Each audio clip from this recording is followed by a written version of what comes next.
Salut à tous, c'est Nicolas. On se retrouve aujourd'hui dans une nouvelle vidéo où nous allons étudier ensemble quelles sont les activités interdites en micro-entreprise.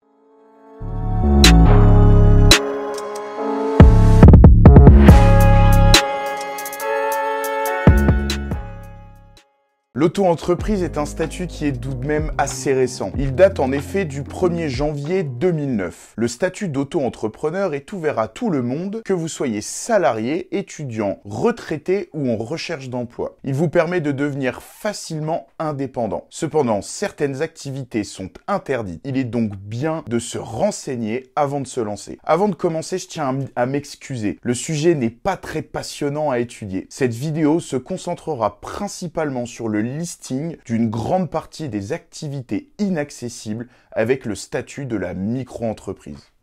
Pour commencer cette vidéo sur les activités interdites, étudions les activités agricoles. Toutes les activités agricoles qui sont rattachées au régime social de la sécurité sociale agricole, MSA, sont exclues. On compte un grand nombre d'activités concernées telles que éleveurs, jardiniers, maraîchers, paysagistes, pisciculteurs, ainsi que les activités de travaux forestiers. Les professions médicales. Les métiers du secteur médical sont réglementés. Sachez qu'il faut bénéficier d'un diplôme spécifique pour pouvoir exercer ces activités. Mais elles sont également encadrées par des caisses de cotisation et des statuts dédiés. Par conséquent, si vous souhaitez exercer une des activités suivantes, vous ne pouvez pas bénéficier du statut d'auto-entrepreneur. Médecin conventionné à honoraires libres ayant opté pour le régime des professions indépendantes. Médecin ayant une activité libérale non conventionnée. Chirurgien dentiste non conventionné, sage-femme non conventionnée, pharmacien et pharmacien biologiste, les vétérinaires, ainsi que les auxiliaires médicales non conventionnés et non salariés, comprenant notamment masseurs, kinésithérapeutes, pédicures, infirmiers, orthophonistes, orthoptistes.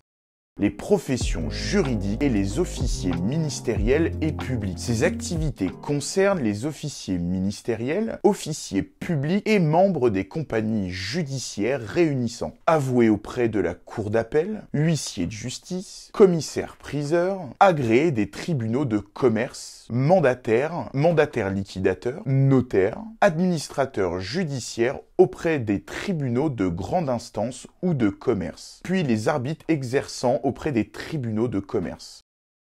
Les professions du secteur de l'assurance. Toutes les activités cotisant à une caisse de retraite autre que la CIPAV ou le régime général comme agents généraux d'assurance, commissaires aux comptes, les comptables, les activités immobilières. Toutes les activités relevant de la TVA immobilière sont formellement interdites. Agents immobiliers, marchands de biens, lotisseurs, location de véhicules, de bateaux de plaisance.